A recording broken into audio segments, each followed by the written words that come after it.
This lecture is about AAA, Authentication, Authorization and Accounting. Now this is not in the book. This is a very important topic on security, but for some reason this book seems to have given less importance to this AAA stuff.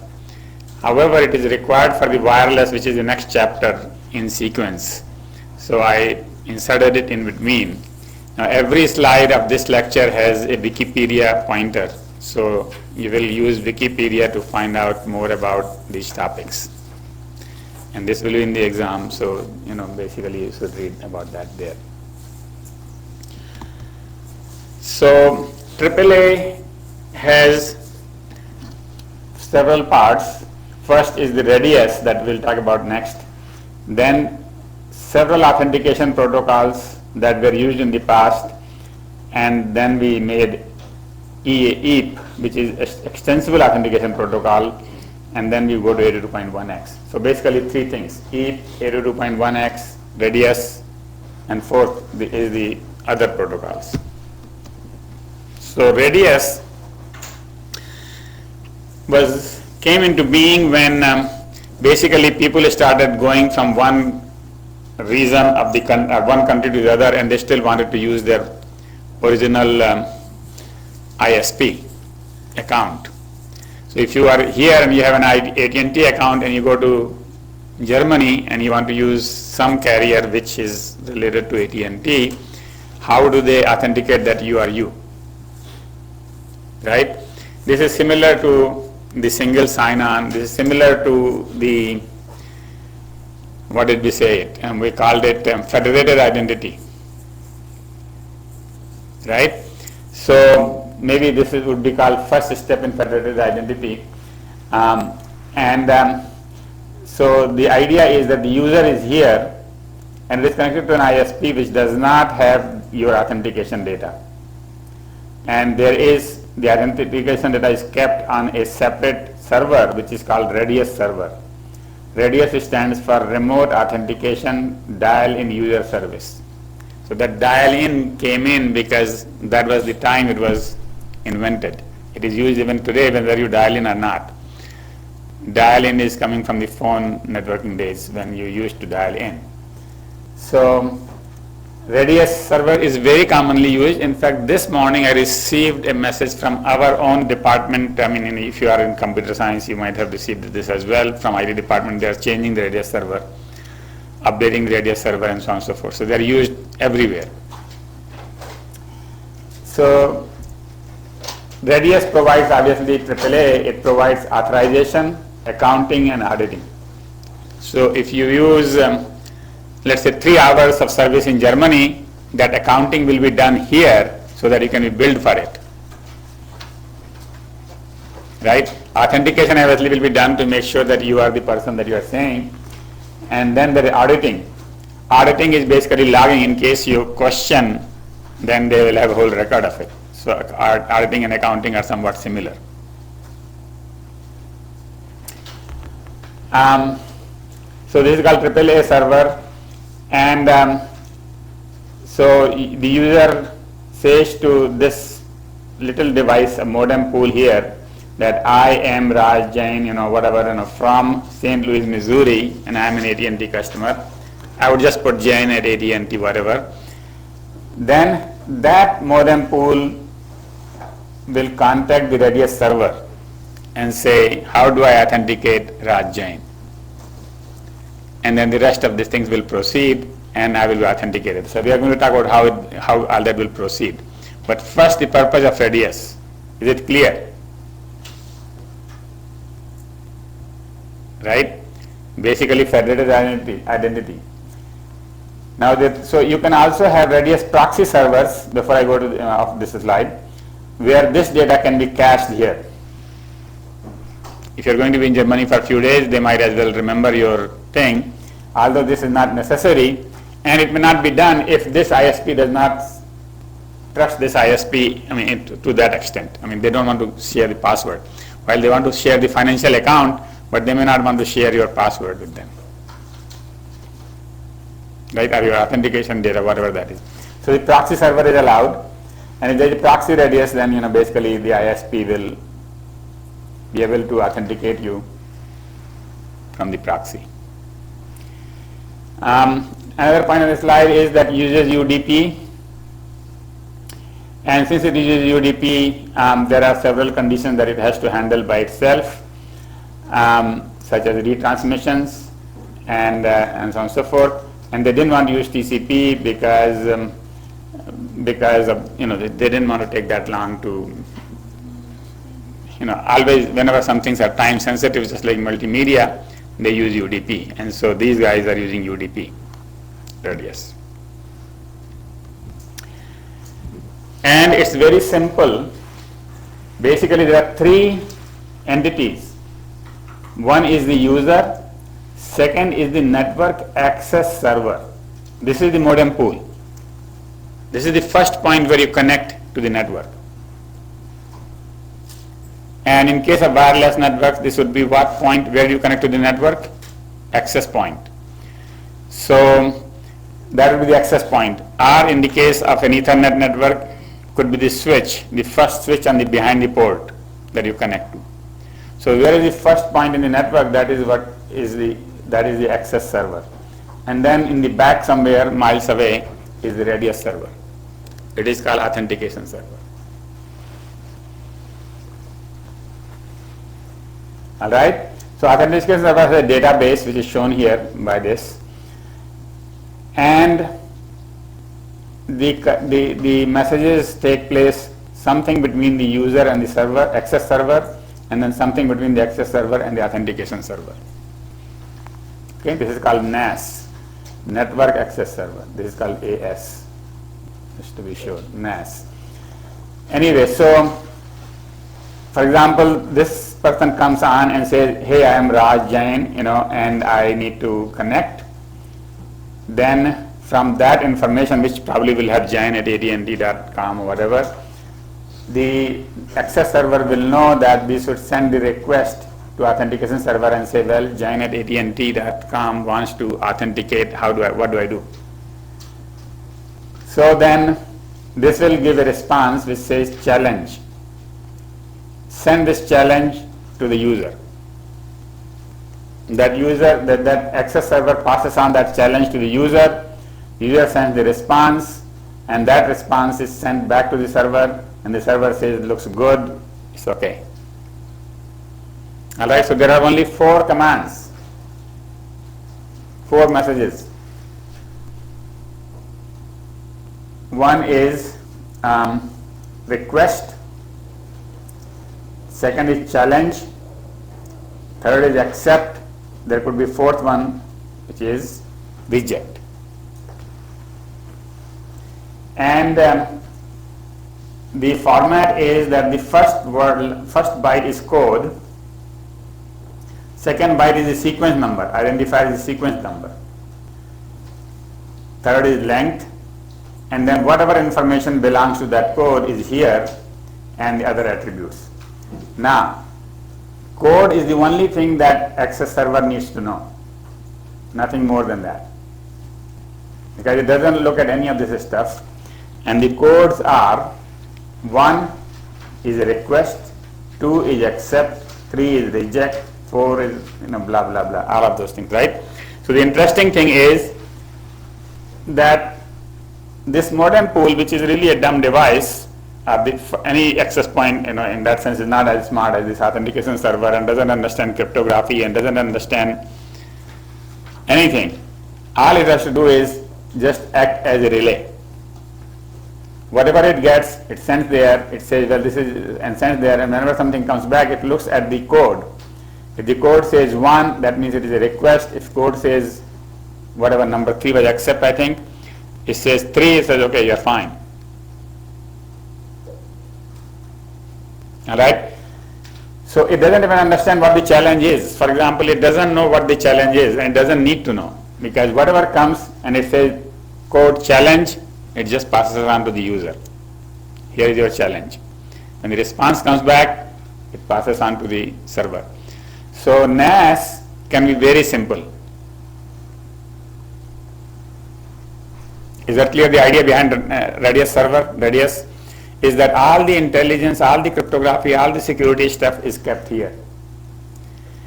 And the NASes are very in large numbers. I mean, you will have at one airport maybe hundreds of access points, and in one city, many different dial-in numbers, right? At every point they need a NAS, and the NAS should be simple that way, and all the complexity is done here. Okay.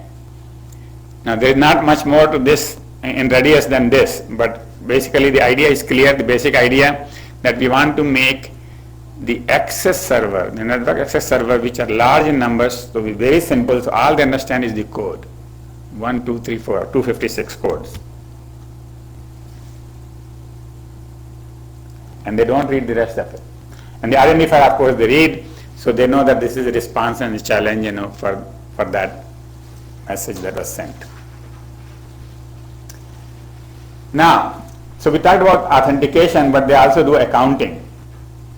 So if the accounting request comes in, then it sends the accounting response, and then there are few other things such as whether the client is still connected and things like that. You want to find out. So those are not part of the standard. So the standard comes in two pieces. One is experimental piece, and the standard piece. Is that everybody implements it. Experimental is they just try to see if this will work. So actually everything that is developed in IETF has that flavor, is that when, for example, TCP was invented, first few years it was in the experimental phase. There were many more features, and then 1 or 2 years later they make it a standard, and then they remove some features which were not used, and then add some features which will be in experimental state for the next few years. All right? Any question about a Radius?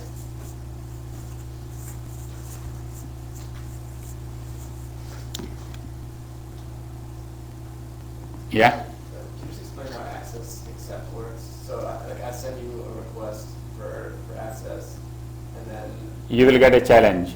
And then I'll get a challenge. And you will send the response to that challenge.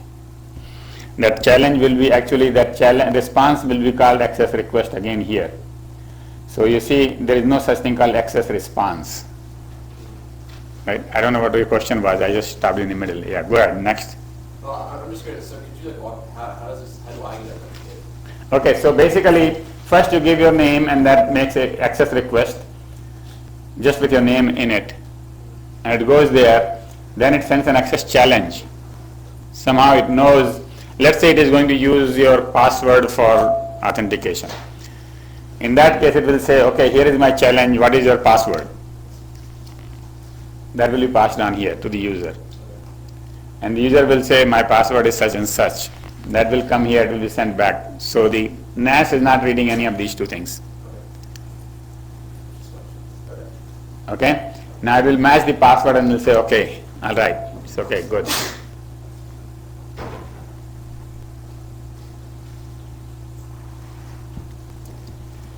Alright, so accounting we already talked about. Accounting start packet at the service beginning, accounting start packet at the end, client sends to the server, and all packets are egged by the server. So here actually the client really means the NAS, because the user is not really talking at all to the server here. They are just talking to each other. And the user is not even aware of the authentication server. The user is talking to this.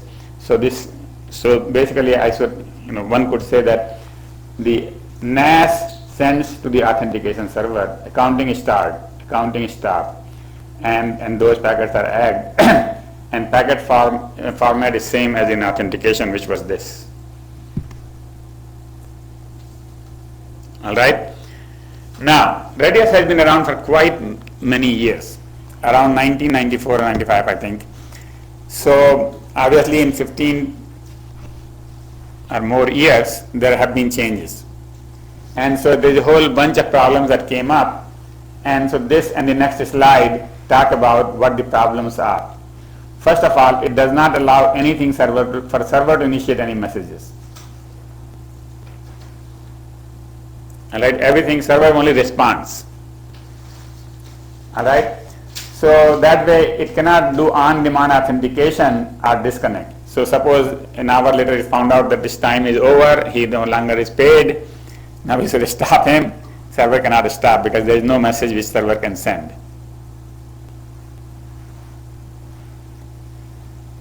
Does not define data object security mechanism, and so it does not define how the security, sorry, let's go, I want to go back, yeah, how the security works between these two, right, between the NAS and AS. Now obviously you will have some kind of protocol between them so that the things are encrypted on the internet and they're decrypted at the NAS, but that is all not defined. And are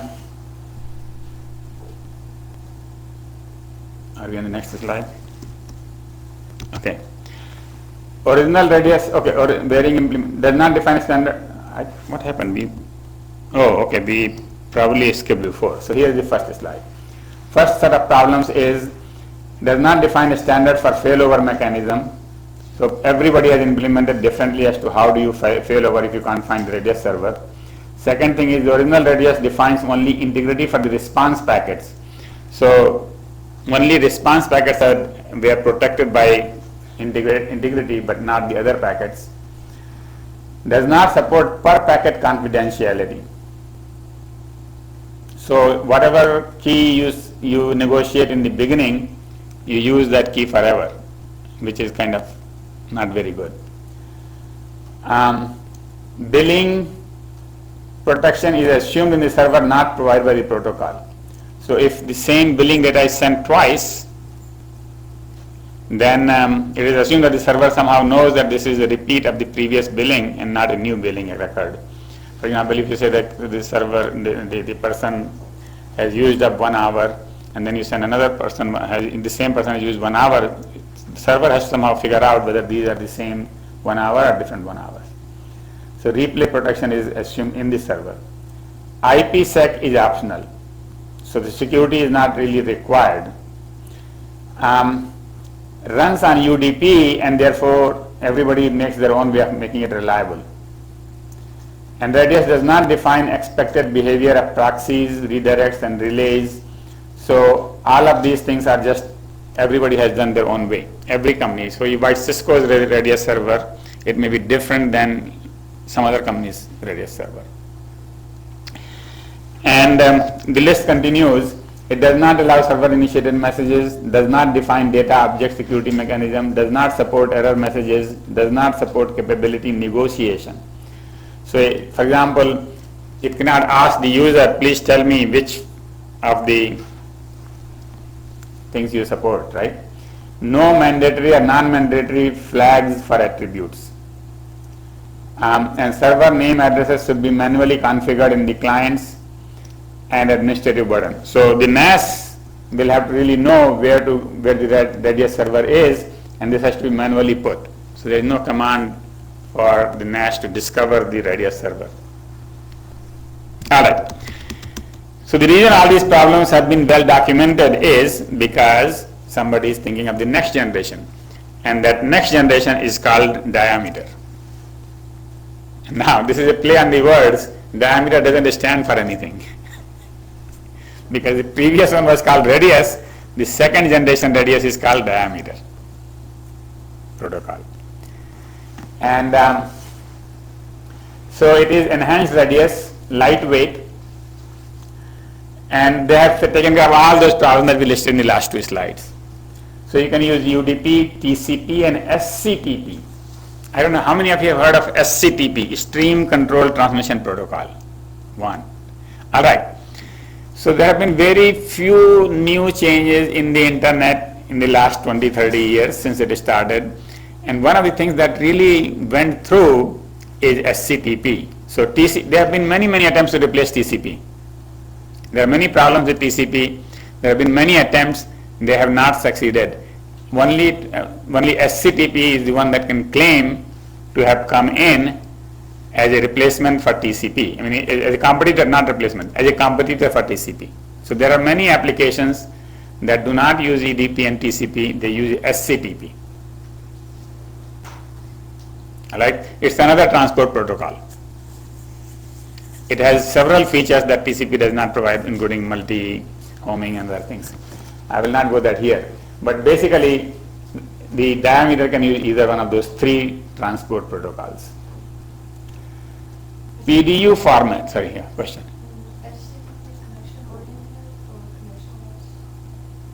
It's connection oriented. I think so. I mean, I will have to check it myself because this is like 4 or 5 years old. It's not very old, and so my thinking is that it is connection oriented.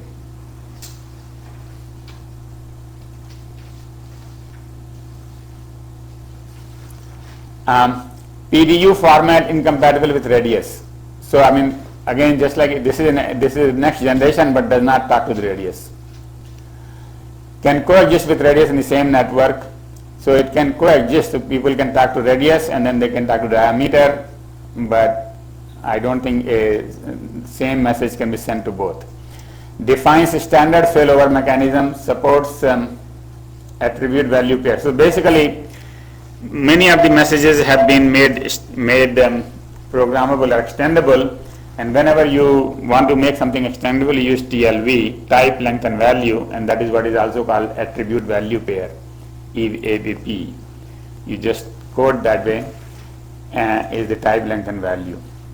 Capability negotiation, just we talked about that it was missing from the radius. Error notification, ability to add new commands and AVPs.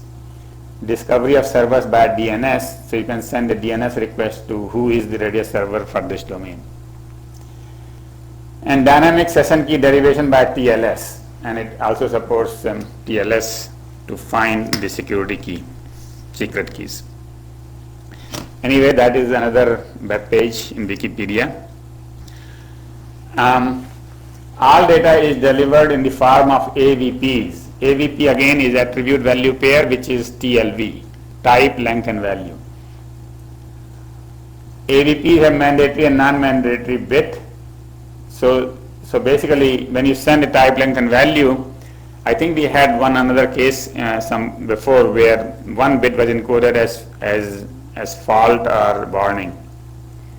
So similarly here, if that bit is set, then you will, if you don't understand it, you throw away the whole message, and if it is non-mandatory, then you can just read the rest of the message.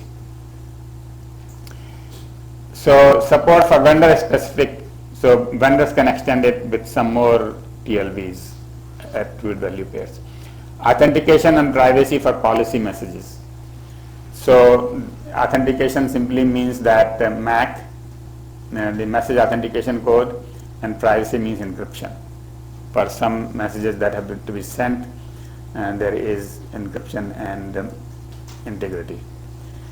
Peer-to-peer protocol, any notification request. So now this is totally peer-to-peer as opposed to the radius, which is client to server. Right? Here, either one can talk to the other side. Servers can send unsolicited messages to the clients. And again, here client doesn't mean the user, client means NAS. Document, so there are many standard documents. There is a base standard document, there is a transport profile document, there is an applications document, and all of these means that there are many RFCs. There are lots of RFCs on diameter. In fact, there are lots of RFCs on radius as well. I did not put the list of the RFCs because if you go through them, it is too much to read. I think what is in the Wikipedia is sufficient for this course. So I just left the Wikipedia pointers. So the applications application document include how to talk to NAS, how to do mobile IP, how to do credit control, prepaid, postpaid, credit driven, how to use it on 3G, how to use it on EAPoL, and how to use it with SIP. I don't know if any of these protocols want to know about. Everybody knows what is 3G. Right? It is very difficult to not know that in these days of mobile telephony. SIP. Everybody knows what is SIP? Right? No? Okay. Session initiation protocol. that is used for VoIP. Whenever you want to start a VoIP session, a SIP message is sent to start that session. So this can be used for many other purposes, basically, this diameter. Okay, I think that finishes the radius and diameter. All right, so what we did was, basically, we started with radius. Radius is a simple protocol where you just have messages which are forwarded by the NAS, and that way we can authenticate the users regardless of where they are. Then radius had some problems, so we talked about diameter, and the diameter makes it more general in every respect, including what transport it uses, what messages it allows, what attributes it allows, who can talk to whom, and so on. Okay? All right. Now, having said that, I have not seen too many diameter servers either. So the fact that Washu is replacing its radius server this week, I think they're replacing it with some more radius servers. So that means that the diameter is here but not here, kind of thing, you know. Yeah. And when did the diameter come out? Diameter, actually, I remember going to diameter meetings about 10 years ago, more than 10 years ago. So it could be pre-2000. But that is the fate of many of the IET, many of the internet protocols. It is very difficult to incorporate a change or adopt a new protocol. And now let me tell you one more thing about SCTP. The reason SCTP came in is, SCTP came in is not because IETF wanted it or people were, it has a totally different application. SCTP is being adopted by the carriers for VoIP and other things. And so there were no transport available at that time that could take, UDP was not good enough and TCP was not good enough, and so the new applications started using SCTP, and that's how it came in, fresh. All right, so that finishes what we call remote authentication. Now I'm going to talk about somewhat not so remote authentication. Okay, I don't want to call it local authentication, but we'll start with local authentication first, and then we see how do we do it over the network. So the simplest life in the world was when you just had a password authentication. Right? Right now when you log onto your computer, you're doing password authentication. It says what is your username, what is your password. So that is password authentication protocol, PAP. Basically, you send an authentication request and you send your username and password in the clear. Right? So this is not very good for the network applications, but it is good for the local authentication. And the messages are basically, there is a code, there is an ID, the length, name value, password length, password value. All right? And then similarly the response would be success or failure. It's a very simple protocol, was good for a time, but it is no longer used. Right? Obviously you cannot go with this protocol anywhere outside of your control. You can probably use it between your labs, inside your labs, where there are two computers sitting here next to each other. But as long as you go out of your control, this is very insecure. So they invented CHAP. CHAP is Challenge Handshake Authentication Protocol.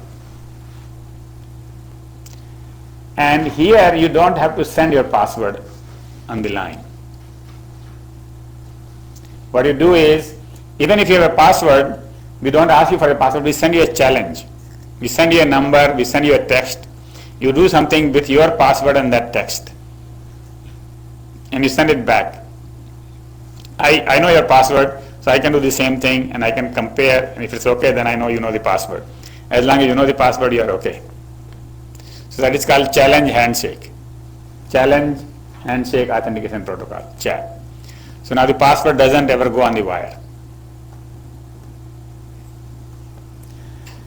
And so Authenticator sends a challenge. The peer responds with MD5 checksum hash of the challenge,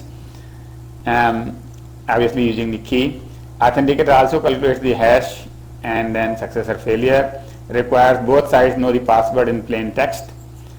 And replay or text prevention is basically you have to send a different challenge every time. So you don't use the same challenge, because somebody can record the challenge and the response and they can use it. If the same challenge comes back, same response can go back. Right? So you don't use the same challenge any time again. So that's very simple. The next thing is, how does Microsoft do it? These things. So Microsoft, and it is important because Microsoft means you, I mean we, everybody in everyday usage use this. So Microsoft has a version of CHAP called MS-CHAP, which is also described in some RFCs. And it is similar to the previous CHAP, but then there are some details that Microsoft selected itself. So instead of password, they use the hash of the password. So all you need to know is the hash of your password, not real password. And they know only hash of the password. They don't know the real password either. And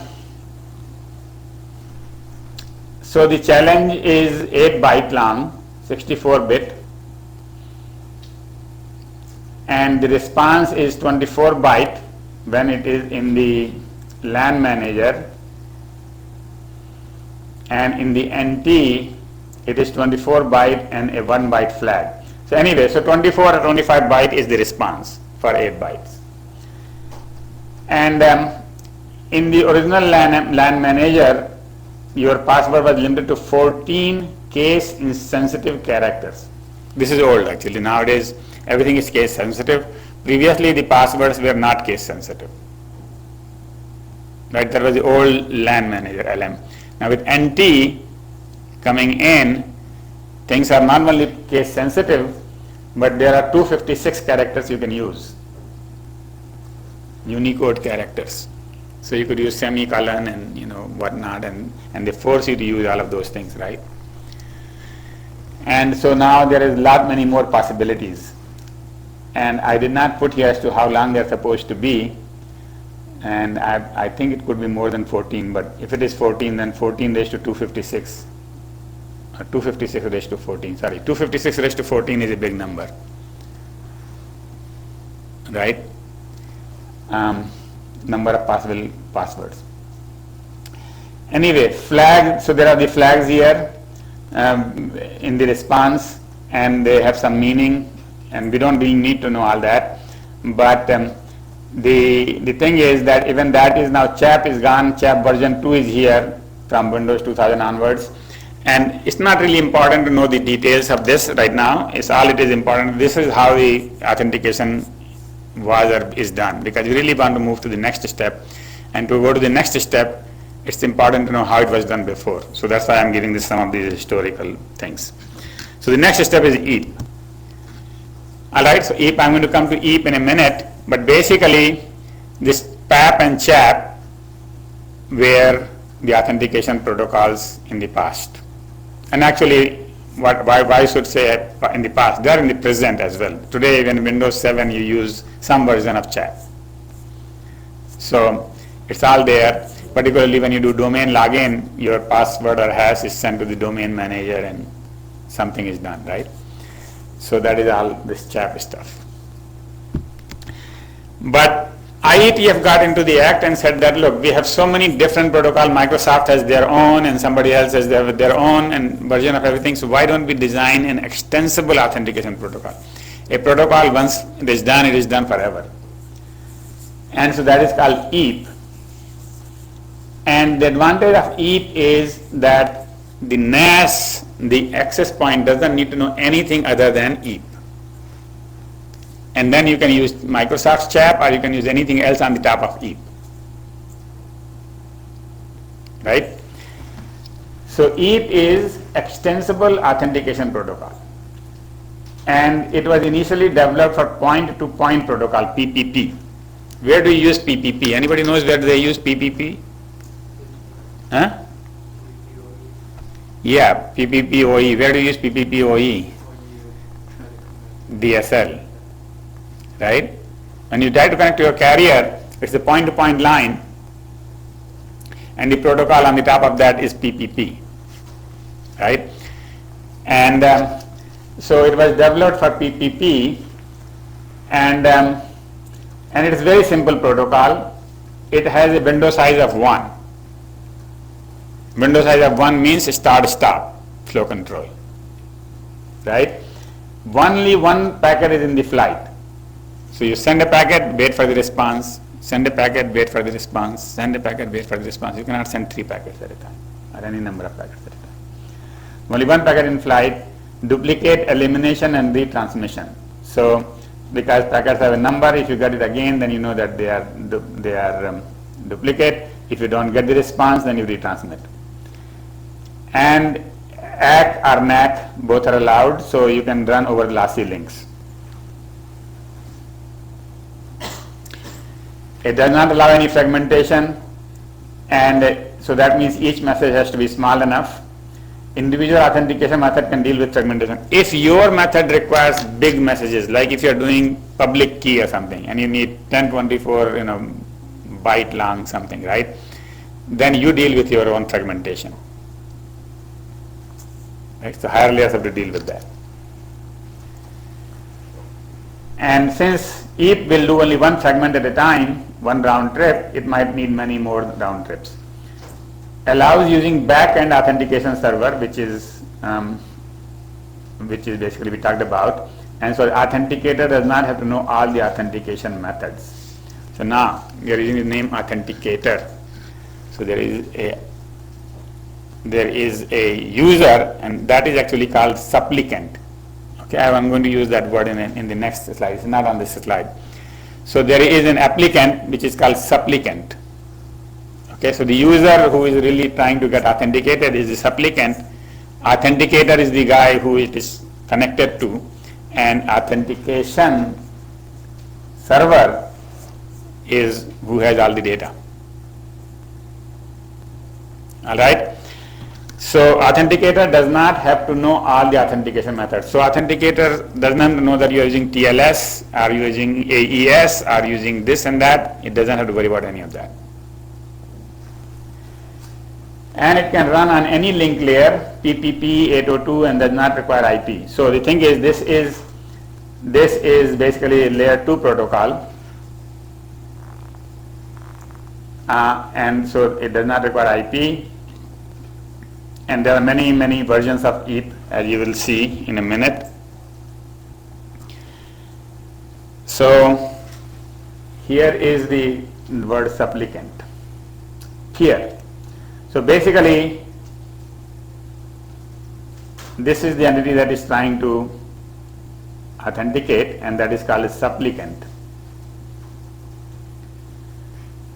This is the authenticator, which might be the base station as shown here, and this is the authentication server, and it has the database. And if this is not there, then you can put the database right here, and the EAP will run between these two, right? So EAP is spoken between these two. Then master session key, keying material agreed by the peer and the EAP server. So during this negotiation, they can also get a key, and once that key is established, which is at least 64 byte, it says 64 byte, I think that's too long. I think it should be 64 bit.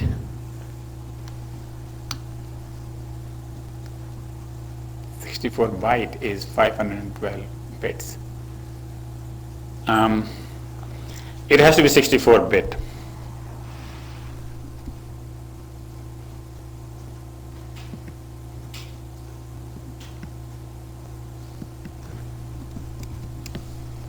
This is at least, in general you might have longer than 64 bit, but 64 byte would be just too long.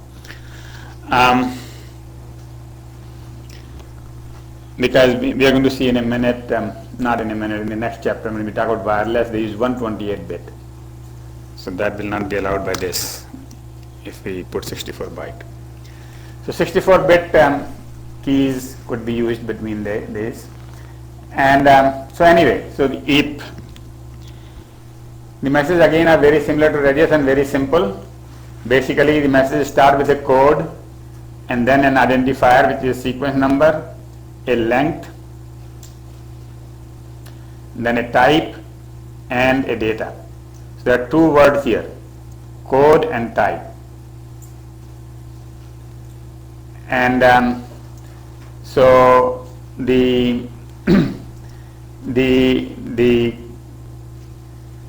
the code is basically tells whether this is one of these request, response, success or failure, and the type indicates the higher level which protocol whatever is running. So it could be, for example, this is a SHA message, and then we'll give into this SHA module. So this is for what we call basically higher layer multiplexing. Right? So next slide it talks about the different types, but let's just see what else is on this slide. So only four types, okay, this is a mistake here. Only four messages, well, the question is four types of messages. We don't mean that the types are four, the codes are four. So there are only four message codes.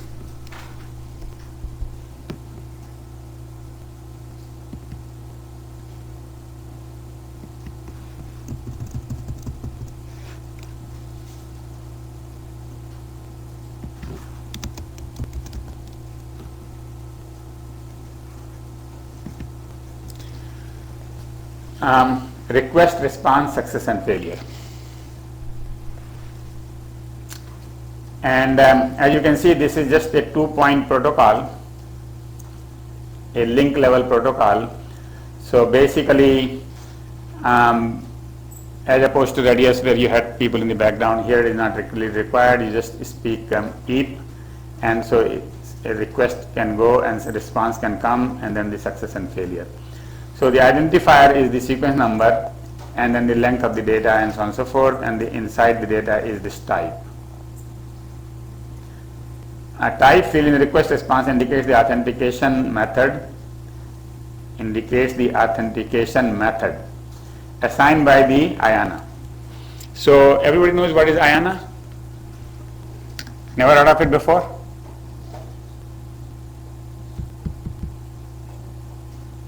Okay. So basically anything that you want to do on the internet, you need a standard number, say port 80. You want to reserve it for HTTP, right? So no other protocol will use port 80. How do you do it? You go to IANA, and the IANA makes a note in a RFC that port 80 is reserved for HTTP. All right. In the first 20 years of internet, IETF, or maybe first 40 or 30 years of IETF or internet, it was a person. IANA was a person, somebody at UCLA. So anybody who went and said, I want this, okay, so he will think about it and they will give it to you. And then other countries started complaining. I mean, how can you have such a control, such a powerful position, with just one person?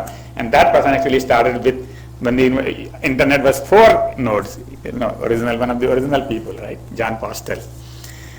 So the United States government immediately set up this IANA. Well, they set up a US-based organization which acted like this. So instead of a person, now it became an organization, US organization, which had complete control. Then the countries still complained, so now it is an international organization under UN, where if you want something, you go to that IANA and then they give it to you.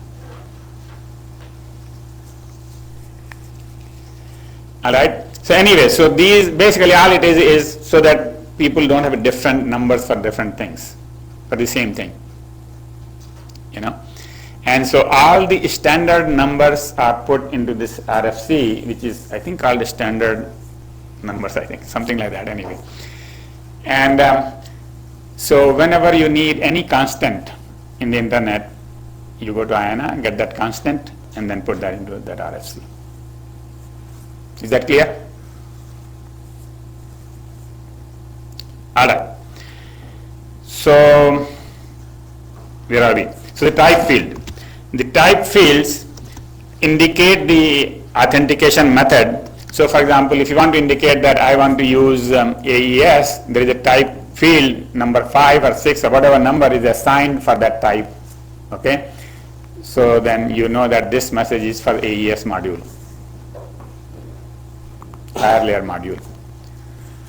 Similarly, when you do TCP port, I already wrote TCP port numbers. What else? Any layer. I mean, basically, say for example, on the Ethernet, there is a protocol type field, and it tells you whether it is IP or something else. It has to be standardized by somebody, right? In the case of Ethernet, although it is not, I think in the case of Ethernet, it is IEEE which will standardize it, and then IEEE means ISO, so that is not under IANA. But anything layer 3 and above is IANA. All right. So the way it works is that you can have many authentication methods. Method X, method Y. You know, you could have, let's say we are talking about hashes, and we are talking about MD5, SHA-1, and something else. So they are all different methods. So there are 3 layers in each. First is what is called authentication layer. Second is the EAP layer, and the third is the lower layer. Now lower layer actually not part of EAP. Lower layer could be Ethernet or something like that, whatever it runs on, or PPP. Now EAP layer basically has that message format that we showed, and then peer layer and authentication layer, this is the layer that runs in the supplicant, and this is the layer that runs in the authenticator. So this is somewhat asymmetric. And then they will have the methods. So this one generally requests things, and this one generally responds to those requests, right? So this is the supplicant, and this is the authenticator. And then you can build any methods. The number of methods is not limited. That is why it is called Extendable Authentication Protocol, EAP. So you could tomorrow discover elliptic cryptography, and you could get a code from IANA for that type, and then you can use that method here. All right. So EAP methods are not fixed. The list keeps going. Now the EAP layer, this layer, basically uses those codes, and code 1 means request, 3 means success, 4 means failure. So those 1, 3, and 4 are given to the peer, and 2 is given to the authentication layer. Okay, so all the responses are given here, and all the request, success, and failure start from here and given to there. The responses start from there and given to here. Both ends may implement peer layer for mutual authentication. So if you want to authenticate both sides, you would just do it both sides, same thing. Lower layer may be unreliable, but it must provide error detection. So error control is not required, the transmission is not required, but detection is required.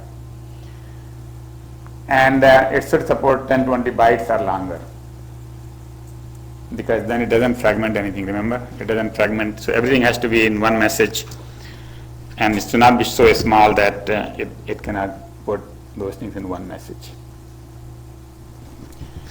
And you could have a mode where the authenticator simply acts like a gateway, just like we saw it in the radius case, where the server was remote, and it was going through the authenticator, where it was simply passing it on. So in this case, whatever comes from here, so this is actually request, I mean this would be response. A request will go the other way around, so this one just simply acts as a pass through for request and responses. You see it has authenticator here both, and then the peer here. So this one goes that way, and so peer talks to the authenticator, this peer should talk to Authenticator. Oh, okay. So this is actually, okay, I'm sorry, this is what they are talking about here. There are two EAP connections here. One is between these two and one is between these two, right? And now this one is using AAA and IP. AAA means radius and IP. So this EAP message is encapsulated into radius and then sent over IP, or actually UDP. So this is that backend session, and in that case basically we saw that without seeing this detail that this is just passed on to the user, all the responses and this. So basically the type field is used here, only here, and the code field is used here. This one only knows the code, which is 1, 2, 3, 4, and doesn't really need to know MD5, SHA-1 and all that. But these people have to know MD5 and SHA-1. So the type field is used there at the end-to-end type field, and the code field is used in the middle.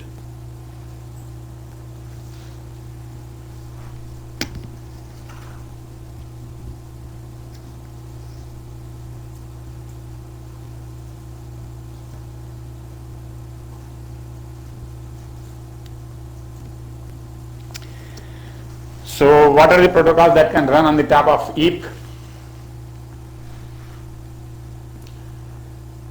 A lightweight EAP, which uses Microsoft Challenge Handshake Protocol, TLS, TTLS, which is tunneled TLS. Then there is basically, these are all the details that actually we don't have time to go into this. But basically, and this is the, so in TLS, both sides need certificate. In tunnel TLS, only server needs the certificate. Then there is a fast, flexible authentication by secure tunneling. Certificates are optional, somehow in some protected tunnels. Then PEAP, which is the protected EAP, where the servers have certificates, clients have password. So here, basically the list is many vendors and many situations required many of these top level protocols. So they have this whole list here, and the list is not complete because obviously we cannot put all of them in one place, but this is some of the common ones here. So for example, EAP SIM is used in the SIMs that you use in your phone, SIM cards. The SIM cards use EAP SIM. Subscriber identity module is your SIM card in GSM, 64-bit keys. And then authentication and key agreement, AKA, used in 3G, uses 128-bit. Pre-shared key and AS128 is used to generate the keys. And IKE is the Internet Key Exchange with mutual authentication, certificate, password, etc., etc. IKE is used. So there is a whole set of things basically which are used on the top of EAP. And the list is actually again in the Wikipedia. One of the things on the list is the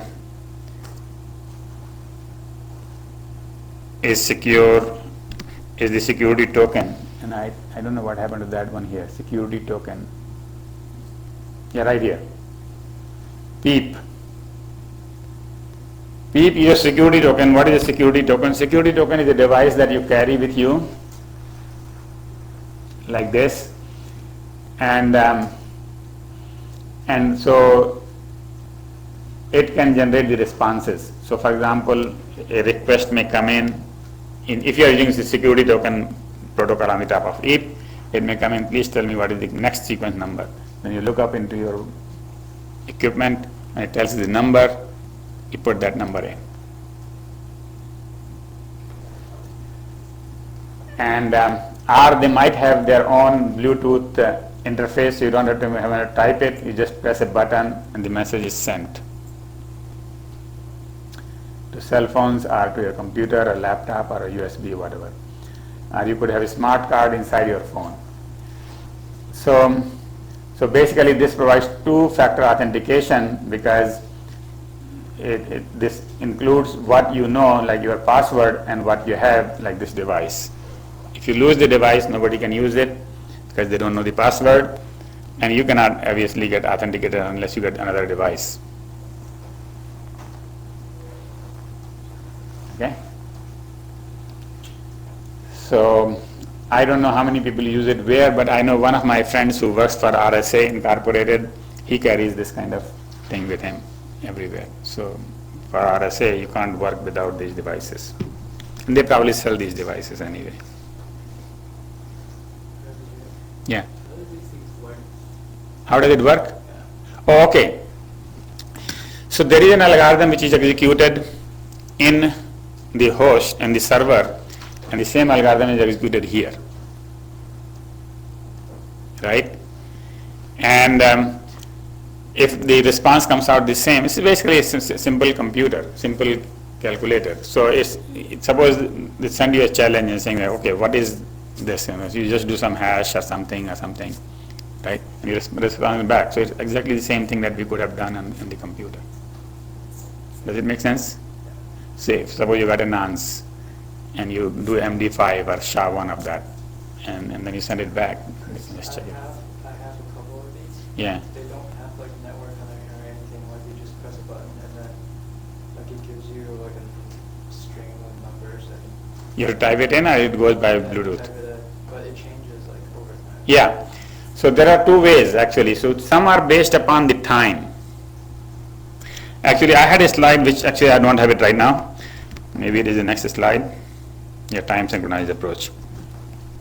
So some are based upon time, some are based upon the challenge, some and things like that, and some are just based upon the count. So every time you press the button, the count increases, and then it sends the response. So if your previous response was logged, and that was response number 1000, now this time it is 1001. It cannot be 1000, 2000, because obviously it can be 1001, 2, maybe 1 or 2 are missing, right? So there are many ways to get to the next response, and in fact that might be in the next slide. So one-time password is something that can be generated by one of those devices, and there are 3 different kinds. One that use some kind of algorithm to generate a new password based upon the previous password.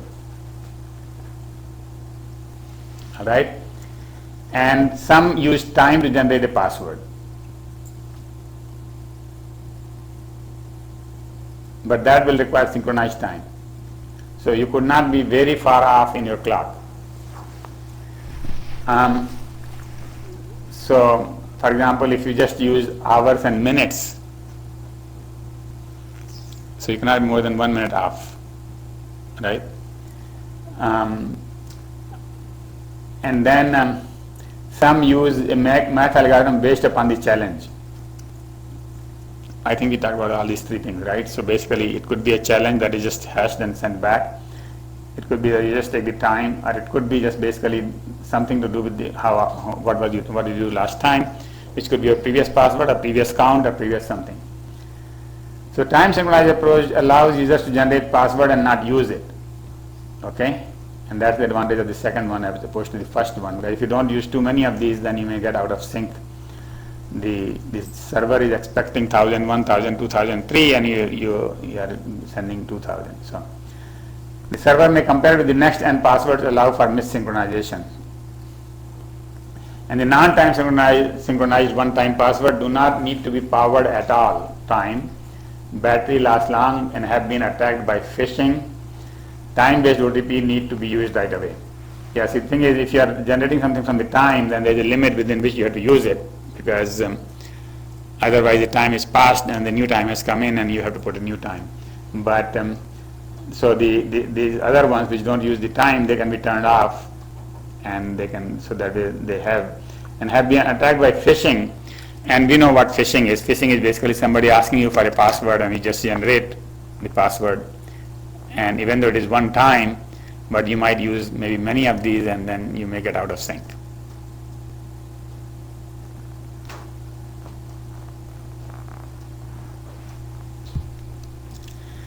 All right. So So moving on, before I move on from EAP, is this making sense so far? First we saw Radius, which was long distance IP based 2-hop process. Then we saw EAP, which is basically protocol for two nodes to talk to each other. And they have very similar concepts, only 4 messages, 5 message codes, and the authenticator in the best case only needs to know those 4 and doesn't need to know about the higher layer protocols. So then the question is, how do we use EAP? It was designed for PPP. So how do we use it over LAN? So then there is a version called EAPoL, which is EAP over LAN. And EAP over LAN basically is designed for working over IEEE 802, which is basically Ethernet. So what you do is you take the EAP protocol packet and put it in the Ethernet. And the Ethernet packets actually start with the Ethernet header, then they have Ethernet version, no, Ethernet packets don't have version. Sorry, this is,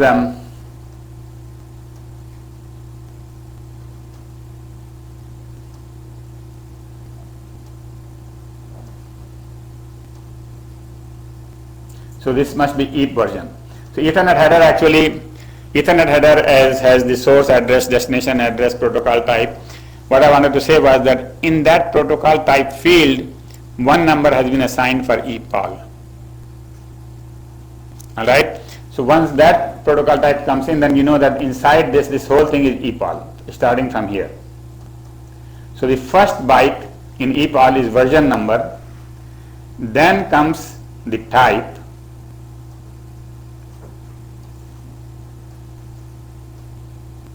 and there are 5 types: start packet, key packet, EAPoL packet, log off, and alert. So that comes here, and then you get the length and then the body. So when we talk about EAPoL packets, we lot of packets that we'll see, they will say EAPoL key. Alright, EAPoL key contains the encryption and other keys sent by the authenticator to the supplicant. EAPoL packet contains EAP messages, which are the 4 messages: request, response, success, and failure. So that will happen here. In the packet body, you will have 0, 1, 2, 3, 4. The first field was code field, that will happen here. And if it is a log off, then obviously that will be type indication, and if it is an alert, then the type indication. So it's little confusing because there are now type is happening in 2 different places. This is this EAPoL type, and then there is a code, and then there is a type inside, right? And that type inside is for what? Anybody remembers that? What is the type field inside here? In EAP, we had 2 things, code and type. What was code for? Different kinds of EAP messages. Huh? The different kinds of EAP messages. Yeah, 4 messages, right? EAP messages. And the type was for what? That was the higher level protocol that you're using. So that is also there, right here. So here is the EAP message. From here onwards is the EAP message. But they have added to the EAP 3 fields. They have added 3 fields. One which is length, second is the type, and I don't know why they added the length, because I thought there was a length here as well. Then they have a type field and the version number. Version is always supposed to be 1 anyway, and then the type is one of these 5 types.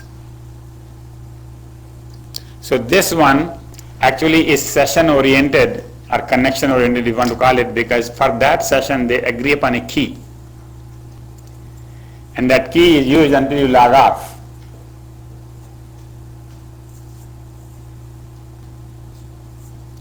Okay?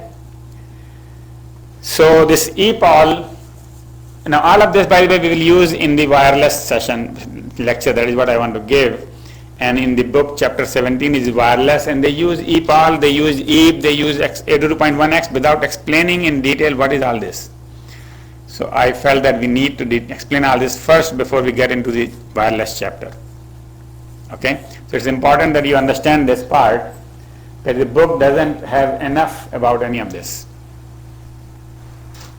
Alright, so EAPoL is EAP over LAN, and what it does is it takes the EAP packets and puts this 3 field header and puts inside the Ethernet header. At least that much concept is clear, right? And then everything, as I said, you have to read it in the Wikipedia. Alright, the last thing. The last protocol that we need in terms of authentication is what is called 802.1x.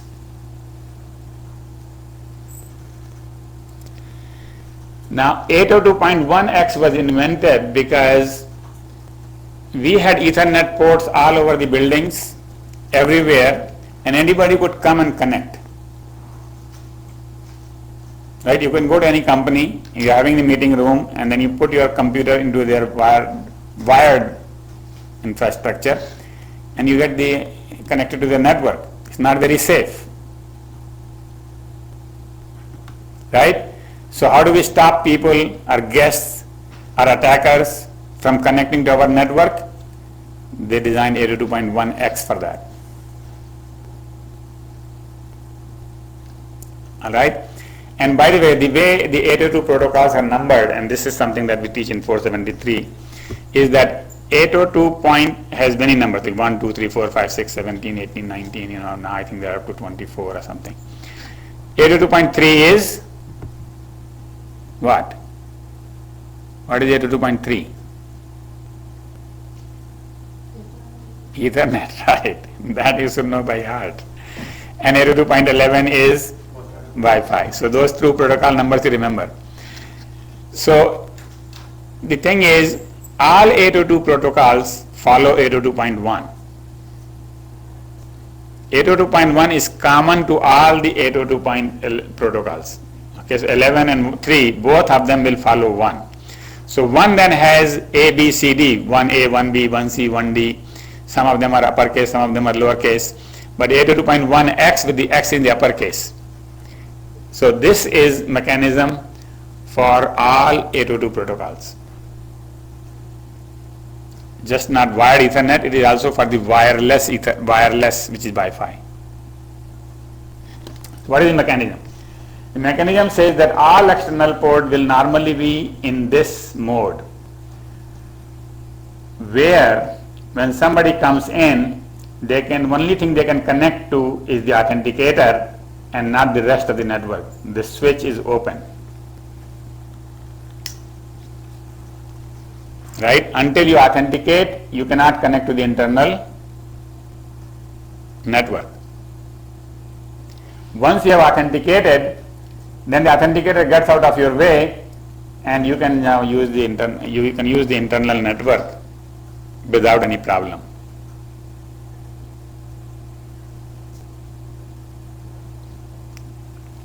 So everybody understand the purpose of 802.1x. Now we are going to go to see the messages.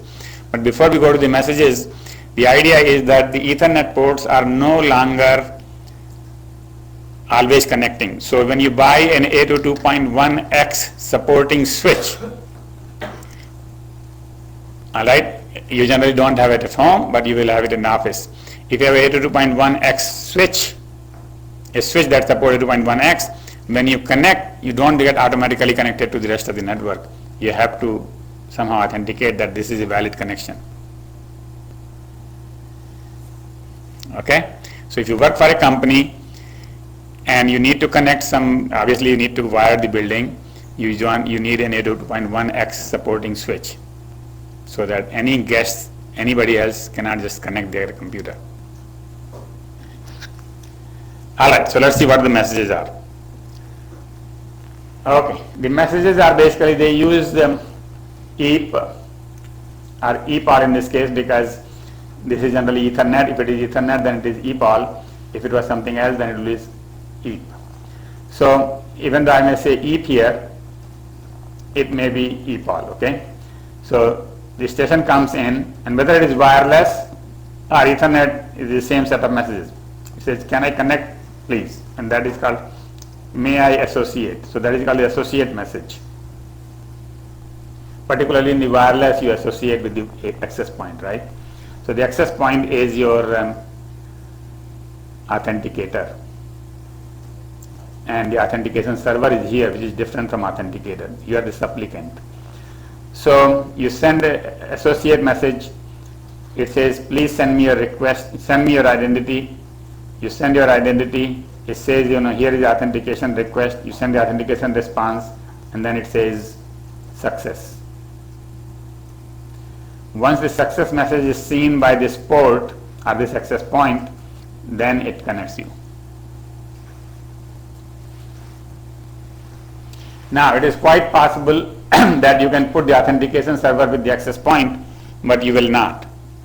Why not? Particularly in the wireless environment. Access points are everywhere.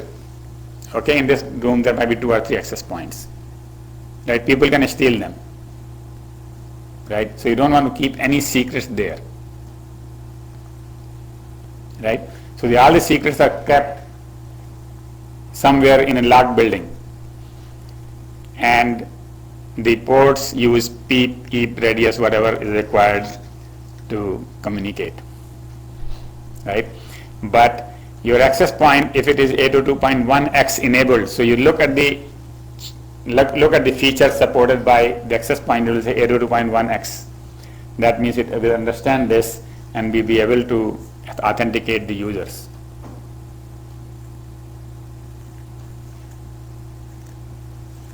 Okay, so these are enterprise class switches, as we call it, enterprise class access points, as opposed to the residential class where all these features are not supported. Okay. All right. So authentication method can be changed without upgrading the access points and the switches. Only the clients and the authentication server need to implement the authentication method. So whether you are using AES, MD5, whatever else, those only go in these 2 places. Access point simply knows this message, EAP success.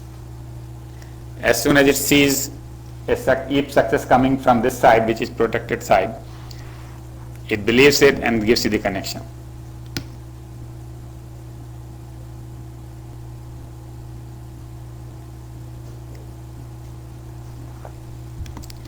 Alright, that brings us to the end of this module. At this chapter, actually if you want to call it a chapter, it's not a chapter in the book, is that the radius allows centralized authentication. And actually radius is really worldwide in the sense that it runs on IP, TCP, UDP, and so actually not TCP, UDP. So people do use it for authentication in different countries from different countries. Okay, so when you do ISP roaming, that is what they are using. They are using a radius. EAP is a protocol that allows many authentication methods. So they got tired of CHAPs, and PAP, and similar authentication methods. And everybody had a different authentication method, and they were changing every day. So they said, let's design one protocol where the only thing they need to know is the code. So that code is the standard code. I forget the number, 3 or 4 means success. Period. Right. So that is EAP. And then the EAP runs on Ethernet, and that version is called EAPoL. And then on all 802 protocol, you can have 802.1x, which ensures that people coming in are not connected automatically until they are authenticated. 4 things. We learned radius, EAP, EAPoL, if you want to call EAP and EAPoL, and then 802.1x. Okay? All right. Any question about the exam next week? Yeah. Where is it and how far? Sorry, let me see. Oh, I'm sorry. There is one more slide. Let me finish this slide before I answer your question. Homework 23. This homework.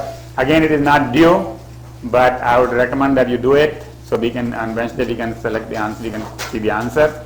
How would you implement Kerberos v4 over EAP?